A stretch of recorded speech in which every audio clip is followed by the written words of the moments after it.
Sin City. Saturday night. Fight night.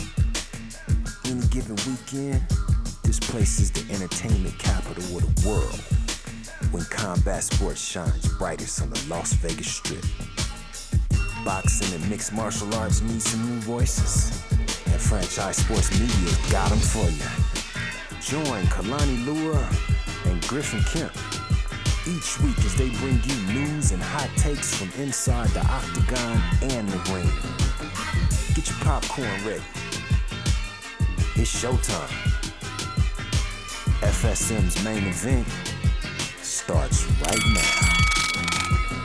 What's going on, fight fans? Thank you guys for tuning in to another edition of the main event right here on Franchise Sports Media. I'm Kalani Lua. I'm Griffin Kemp. We are back for another edition. It is some news going on out there in the fight world, Griff, both in the octagon and in the squared ring.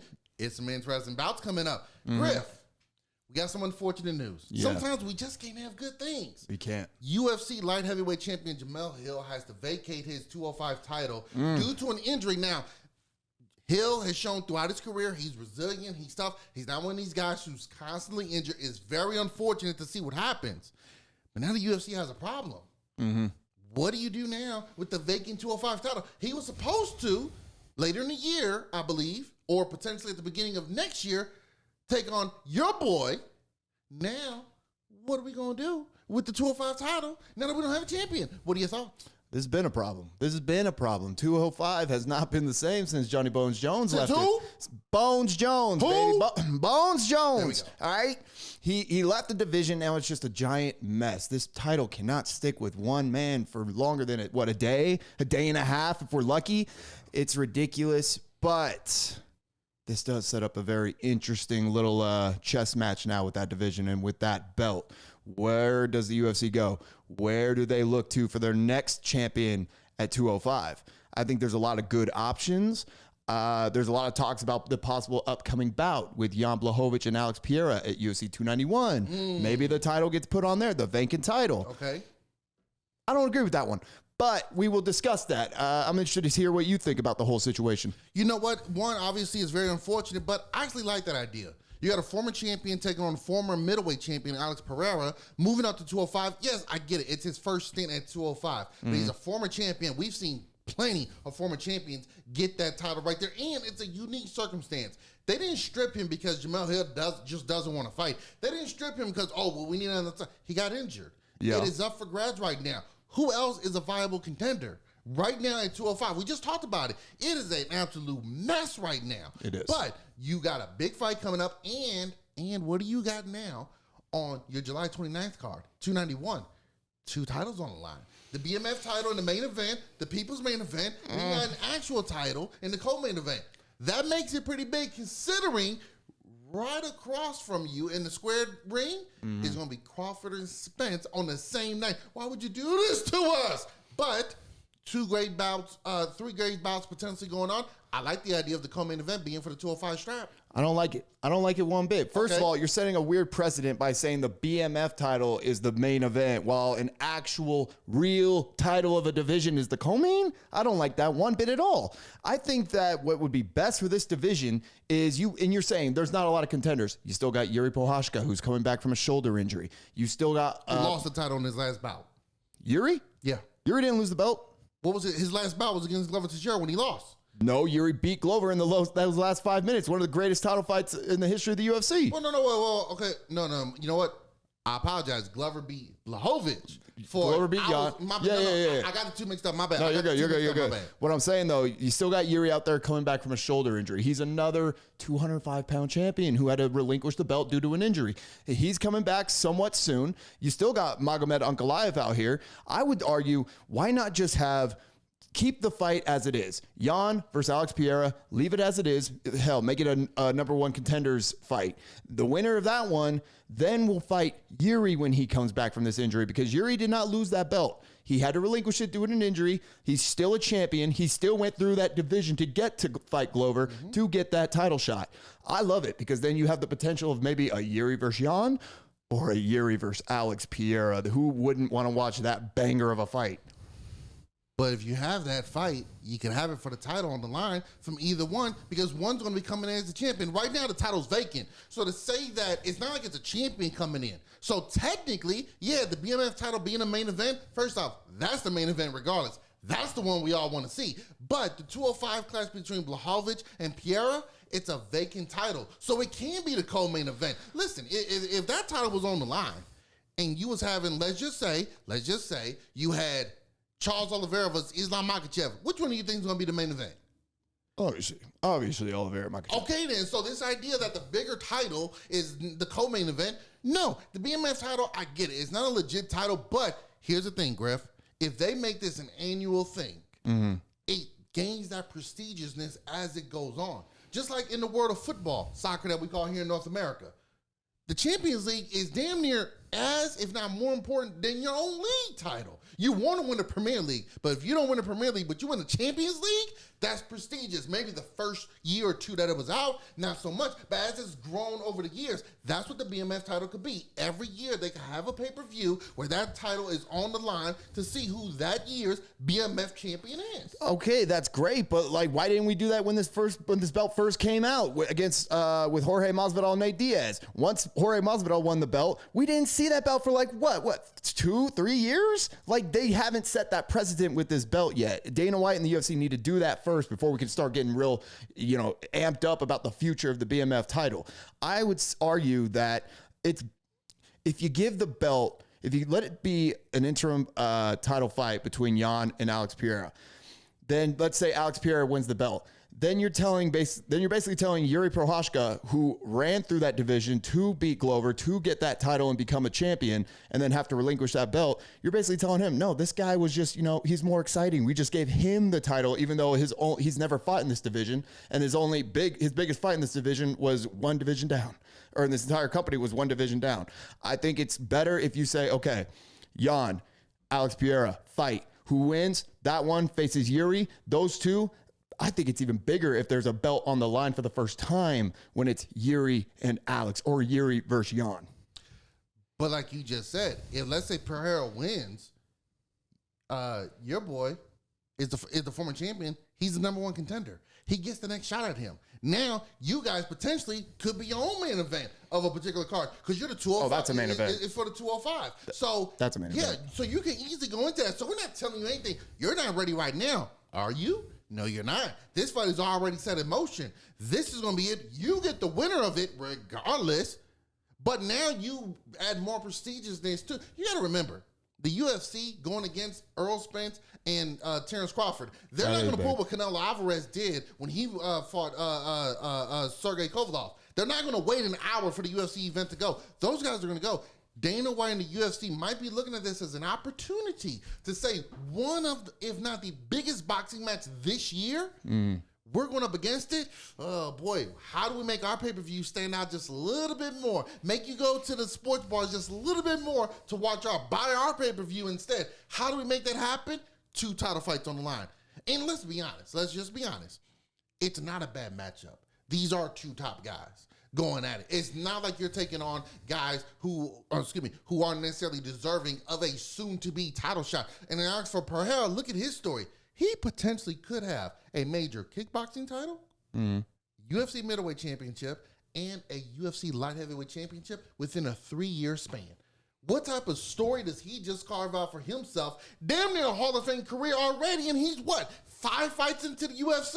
That's unbelievable. So that's a story within itself that you could say. Then you got the returning champion, like you said. I never lost my title. An injury took it away from me. See, Blachowicz, he lost it. You beat him for it. He ain't really up there. But now you got me coming in. Oh, no, Alex. Give me my title back. I'm going to show you who's really at 205. So to me, I think it would be nice if they put it at the co-main event. If they didn't, I'm not going to sit here and be all upset about it. I just think right now, for the purposes I laid out, it would make sense if they made a co-main event for the title. We'll see what they decide to do, but it's very unfortunate. Speedy recovery for Jamel Hill. And coming back, man, we love watching you in the cage. Hopefully you can come back and fight for your title for whoever has it when you return. Who knows? Who knows at this point? Speaking of who knows, I don't know if you saw this, Griff, but just moments ago, there's a certain lightweight champion that really doesn't have an opponent yet. Justin Gaethje is taking on Dustin Poirier. Chandler's off seeing if he could beat your boy McGregor for the 27th time in a row on The Ultimate Fighter. Mm-hmm.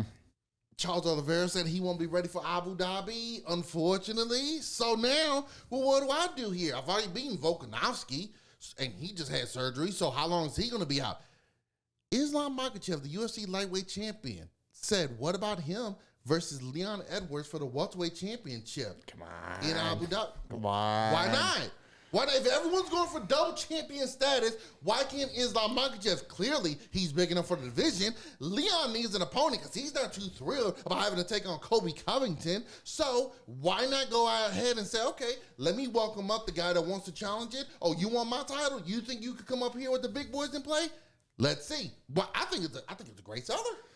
I mean, outside of the fact that Leon Edwards has already been promised to Kobe Covington by Dana White, that's a little issue right there. But another thing is, I understand where you're coming from. Everyone seems to be really booked up right now. Chandler and Poirier are not going to be, Gaethje and Poirier are not going to be healthy enough after this war in Salt Lake City to be in there anytime soon. You got Oliveira just getting off of beating Dariush. He seems to be willing to wait for a better opportunity. For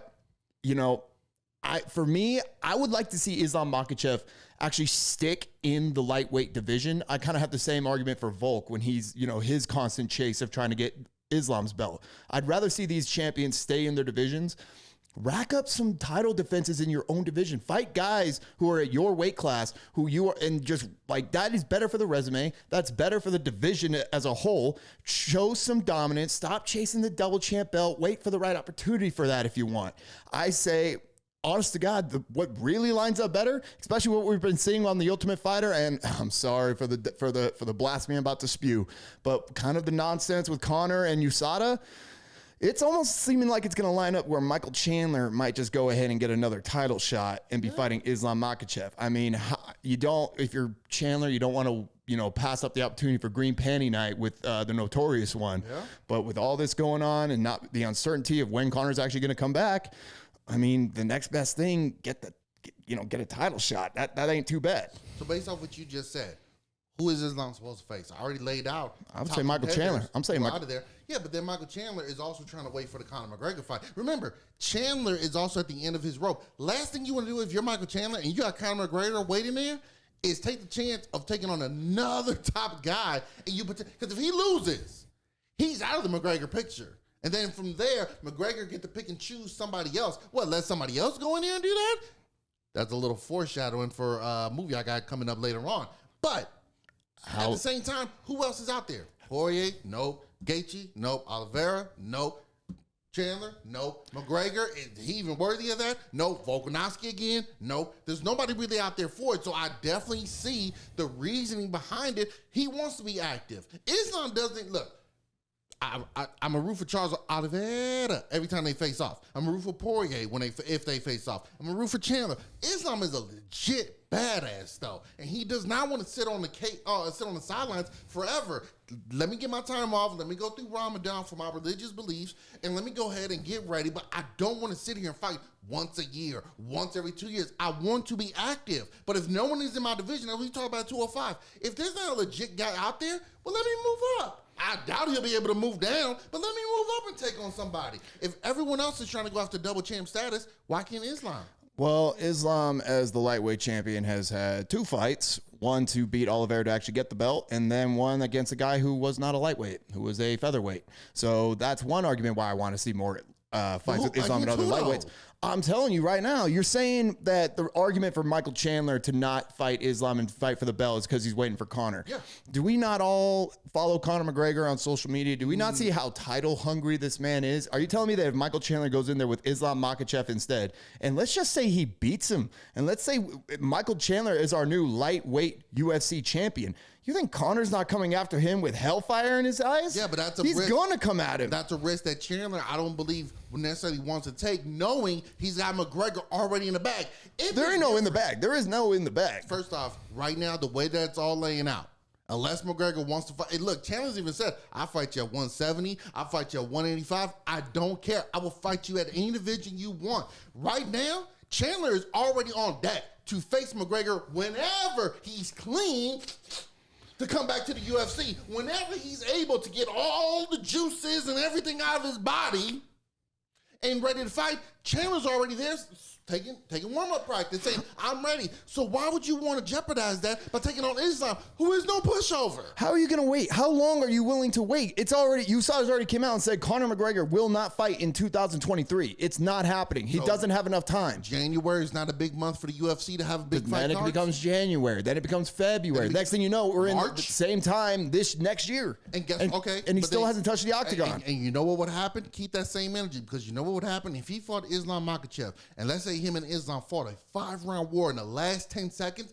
Islam pulled a rear naked choke, arm bar, clipped him real quick and got him. And then Islam goes off to face Conor McGregor, or somebody else does, and they beat him. That could have been Michael Chandler, but he got greedy. Should have just waited. What if they say come January, that's when McGregor can fight? Or if they say beginning of March, because the UFC loves to put on a fight in March, a big fight in March. Let's say they pick March. Now that's the third month of the year for 2024. McGregor comes out. Somebody else gets in there, whoops him. Then guess what? I'm really dropping dimes here on the movie I'm going to bring up later on when we get into fight movies. But whoops him. Where's Ellie Chandler? Now he's out of the lightweight picture because he's lost 2 title shots now. He lost his shot at Conor McGregor, who will not fight him again later on.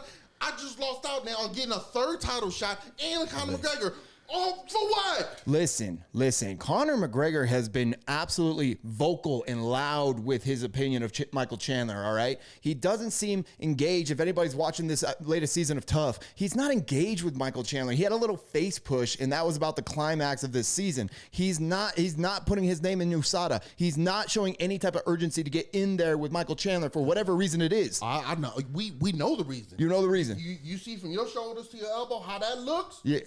He sees that on Michael Chandler like, I don't want to. No, that is not true. No, that is not true. I don't want to do that. Absolutely not. I'm not trying to go in there and do rock soccer with Michael Chandler. Listen. I'm not saying he's scared. I'm not saying he's scared, but I do think there's just a lack of engagement. There's just this lack where you see from Conor. Yeah, but at the same time, you also got to ask yourself, what is Conor McGregor's hunger and motivation to want to come back and fight? I've said this quote on here several times, and it holds true till today. Famous middleweight champion boxer Marvelous Marvin Hagler, rest in peace to the legend, said, it's hard to wake up and run 5 miles. It's hard to get up and run 5 miles when you're waking up in silk sheets. You've talked about it before. Conor has done the unimaginable with the UFC MMA career, with all the money he has, with proper number 12. All I'm saying is it's not a slight on him. When you reach a certain level of fame and you have certain lifestyle, it is hard to say, I still want to get punched in the face, kicked in the leg, and dropped on my ass. It's hard for that. We see it in boxing. We see it in MMA. We see it sometimes in football. Guys who get paid, all of a sudden, coach, I don't want to run that. I don't want to run through the A-gap no more. My shoulder kind of hurt, getting outside on my knee. We see that all the time. It's unfortunate, but we see it time and time again. It's not a knock on him because he earned it. He deserves it. But then you got to say, do you really want to step back in here with some of these savages? Like, Michael Chandler's not at the end of his career. He may retire after a couple fights just from the wear and tear, but he's not slowing down. He doesn't look like a guy who doesn't have it anymore, that doesn't have the power anymore. It'd be different if Michael Chandler was 45 years old, kind of slow, all mushy, like an older veteran. He's not. And when you look at the rest of the guys in that division, I think Conor kind of looks at the landscape and says, shit, with Nate Diaz gone, do I really want to fight these guys? I'm not saying Nate Diaz is a pushover, but he's been there with them twice, and I think he's more confident. Yeah. So it's like, damn, do I really want to fight these guys? Do I really? Yeah, maybe I'll come here for certain shows and appearances and tease I'm coming back, like in pro wrestling. Yeah. Tease I'm coming back, but I'm really not. All I'm saying is, Griff, I don't know if Conor McGregor really wants to step back in the cage. And that's exactly my point, though. You have a guy in Michael Chandler who's not slowing down, who has no intentions of having some big, long layoff. He's comes off to me as a man who believes in ring rust. And at the same time, this opponent that he's waiting for, Conor, as great and as fabulous as of an opportunity as it would be for Chandler to fight him, how long are you willing to wait for a guy who has made his money, who isn't really seem like he's dedicated with the fire to go out in there and train? In your opinion, if that's what you're saying, if Conor's that guy, how long is Chandler willing to be jerked around and give the reins of his career to Conor before he says, this is not worth it? I want green panty night, but it doesn't seem to be coming anytime soon. I don't have that many years left in this game. I need to get active. I need to get in there with the Islams, with the Oliveras, with the Poiriers, with the Gaethjes, and I need to get that belt that he said he was going to get when he first came over to the UFC. This is just, I'm not trying to talk down on Conor. I'm not trying to talk mess on the man's name. I'm just trying to spit facts. If I'm Michael Chandler, I'm taking the power back of my own career, and I'm saying, nah, if this isn't going to happen, I'm moving on. I agree with you. I just think that while it's on deck and the possibility is there. Now, what I would maybe do to go along with what you're saying, if I'm Chandler, I'm sitting down with Dana privately. It'll never be talked about. But I need to have a real conversation with him. I need to know, are you guys really trying to get Conor back? Or you guys just sitting here pulling my leg? Dana, you know him better than most. Like, is it legit that this dude's going to come back? If not, like you said, I need to go out here and fight somebody. Possibly for the title, since I was willing to wait all this time to go out there and fight Conor. And maybe he has that discussion and says, listen, we're going to do this, we're going to do that, we'll figure something out, whatever. Maybe, I don't know. But if I'm Chandler and I know that golden goose is about to come to the mound, I want to take my swing at him. Again, maybe you give a time frame. Hey, look, next summer. If he doesn't fight by then, the hell with it. I'm moving on. I don't know. Because, again, Chandler's at that point where he's only got a couple chances left for big fights. Yep. After that, he's running stuff back or he's going to have to move on. I don't think he wants to go to another promotion. It's all over. We'll see what happens and unfolds. It'll be interesting to see how things go from there. Speaking of interesting, Griff, want to ask you, since we really don't have many fights to go over just now, we'll get into Spence Crawford next week on our show of the main event. 291 next week as well. 291 next week as well. So we'll get into those two next week. But I wanted to ask you, fight movies. This is the main event. We talk combat sports. There's a lot of great fight movies out there. Talk a little culture. Come on. Give me. Let's do this. Let's go back and forth. Yep. We're going to do the top 3 fight movies. Give me what you have ranked number 3. I'll go. We break it down, whatever, and then we go all the way up to number 1. Make sense? I like that. Let's go. What's your third fight movie? At number 3, this is a early 2000s hit. I'm not sure any of our viewers, how many people have seen it, but if you haven't, please do. A little film called Cinderella Man. Story of a man boxing back during the Great Depression. All right, he's broke. He's hungry. His kids are drinking water and milk mixed together. And all the while, he's trying to become the heavyweight champion of the world. Beautiful film. Made me tear up. Will make you tear up too. Watch it. With Russell Crowe. Russell Crowe, baby. There's a scene in there where he has to ask the guys for money. Panhandles with his hat. Yeah, and it's sad because they all know him in there as not to be a beggar. They know him as the champion. Yeah, not to be a guy who throws his money away. But tough times. That's a good choice. Thank you. I'm going a little bit further back than that, though. I'm going back to the Return of the Dragon. Bruce Lee versus Chuck Norris? Are you kidding me? The only reason, not the only, but the main reason I want to go to Rome, Italy, is so I could go in the Coliseum and I could go to the places and look at that and say, that's where Chuck Norris and Bruce Lee fought each other.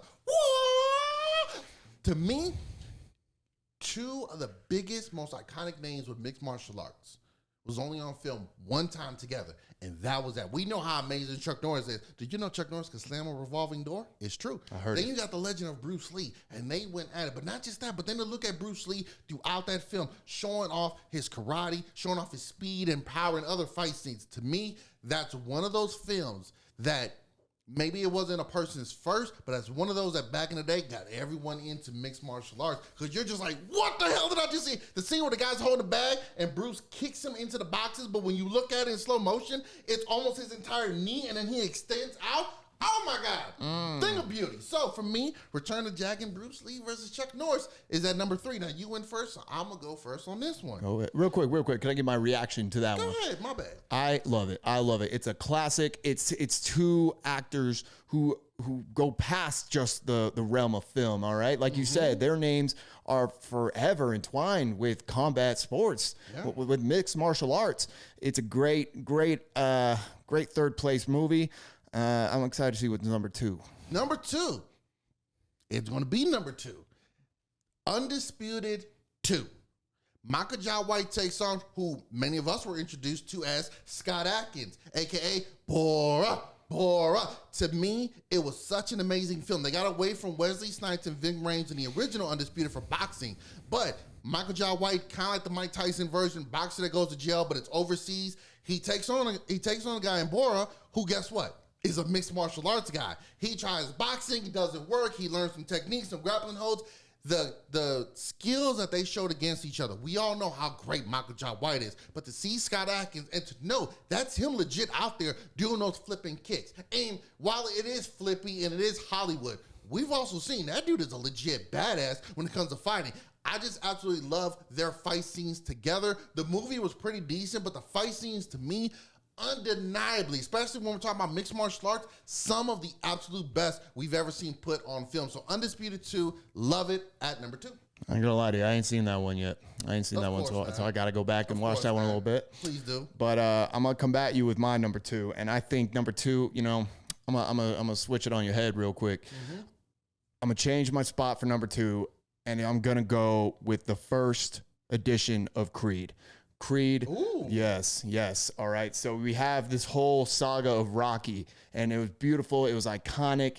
Everybody knows Rocky. Everyone knows the theme song. But then we transition into this new age of the Rocky movies, but now the focus is centered on Apollo Creed's son, Adonis Creed.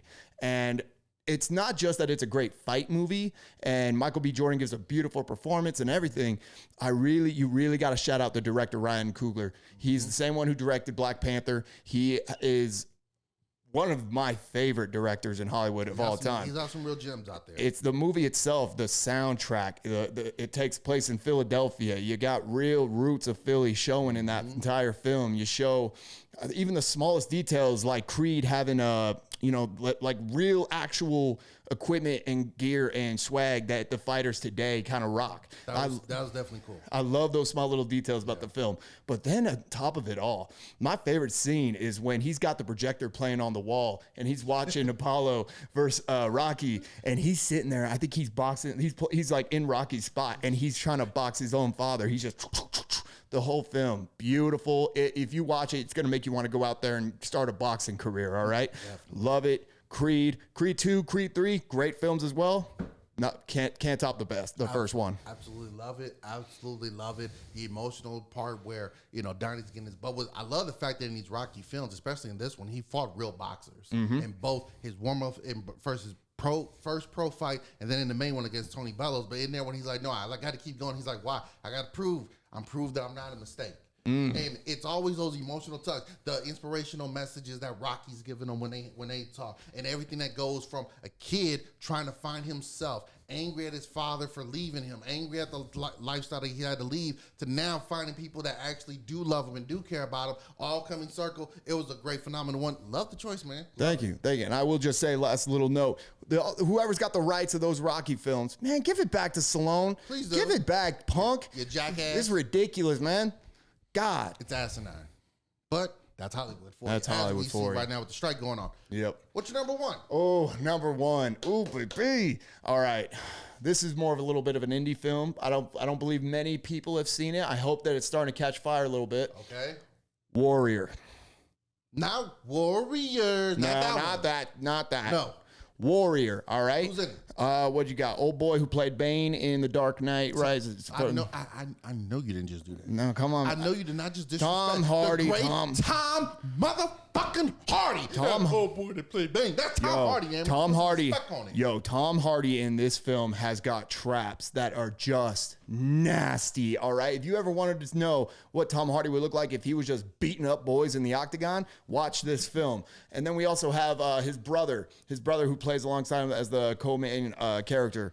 Oh, I forget his name. He's you know who I'm talking about. No, the brother is a phenomenal actor. He's been in several good movies. But he's one of those guys that you just happen to forget his name. But he's a phenomenal actor. I know exactly who you're talking about. I'm about to pull it up. Come on, give it to me.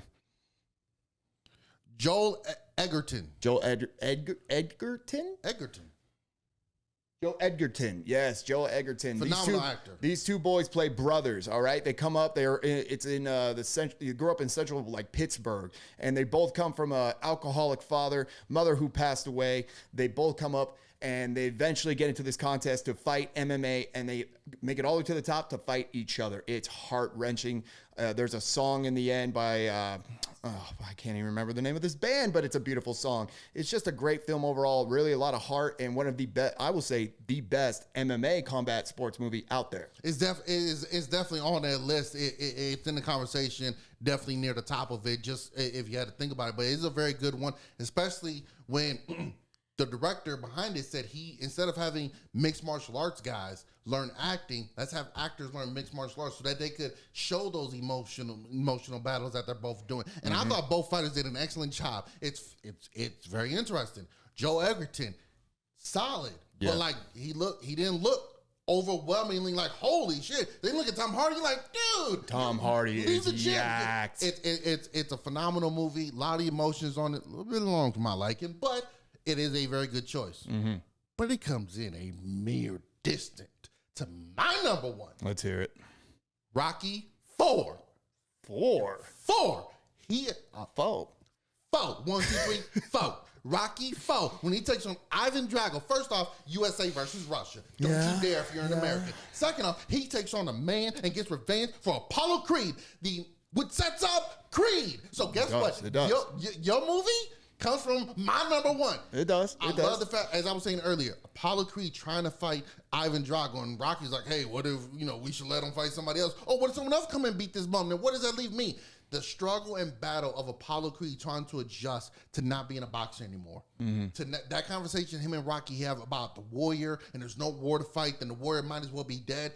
That plays to so many people's lifestyles, whether you've been in the military like myself, you did athletics for a long time like yourself, or whatever, you try to find purpose once that is over. What do I do with myself? This is what I know. This is what I'm good at. Where do I go from here? Absolutely. The fact that he thinks I should go out here and prove myself one last time takes a horrific, all Rocky had to do was drop the towel over the first row. But throw the towel. I watched that movie 150 times thinking, I know what Stallone did. He made it where if you watch it 150 times, 151st is the edition where he drops the towel. Didn't work, Griff, just so you know. It ain't gonna work. The fact that when they showed the montage of Rocky doing old school workout, the same exercise that Drago's doing with modern technology and some little extra help from the juicy juice, the secret juice. Hearts on Fire playing. Oh my God. For this song is phenomenal. Then you get to the main fight scene where Rocky goes into hostile territory in Russia, takes on a guy everyone hates his guts, but through heart, determination, and will, Rocky wins over the crowd. Then they start cheering for him. And then again, it sets up Creed. It sets up Creed 2. This movie right here, to me, phenomenal. It's basically a workout take because it's not the longest film. But the idea of Rocky feeling like this is what I should have did the first time, but I let Apollo do it. I need to go out there. When he tells Adrian who says you can't win, heart-wrenching. But when Rocky says, in order to beat me, he's going to have to kill me. In order to kill me, he's got to be willing to stand there and die himself. And I don't know if he's willing to do that. Beautiful. When we hear Beautiful fighters quote. talk about going into the cage, Izzy Adesanya versus Kevin Gastelum, I'm ready to die for this. Can't beat me. I'm ready to die. You got to understand the mindset that you got to have as a fighter. As we talk about with McGregor, to wake up and say, yeah, I want someone else to punch me in the face for a living, kick me in the leg, hit me in the ribs, drop me on my head, etc., etc. That's a different type of animal that we're dealing with. And I feel like these Rocky films really do a great job, even in the Creed ones, to show that lifestyle and the inner struggles that these guys have. That yes, these men and women are warriors and they're gladiators, but the human beings at the end of the day and the struggle, both sides of it, to me, Rocky IV still stands the test of time. Still a great movie to watch now. It has aged very well, mostly. And I think, to me, the best fight movie that's ever been made. I love it. I love it. I ain't gonna argue. As long as it's a Rocky film, it's your top one, I'll leave it. We'll get into more because there's plenty of other great ones out there. But Griff, that's our show for now. It's been a great one. Thank you guys for tuning in to another edition of The Main Event. This is Griffin Camp. I'm Kalani Lua. Be sure to like, share, and subscribe, and go to Franchise Sports Media for more combat sports and all your sports needs, fight fans. Till next time. Peace.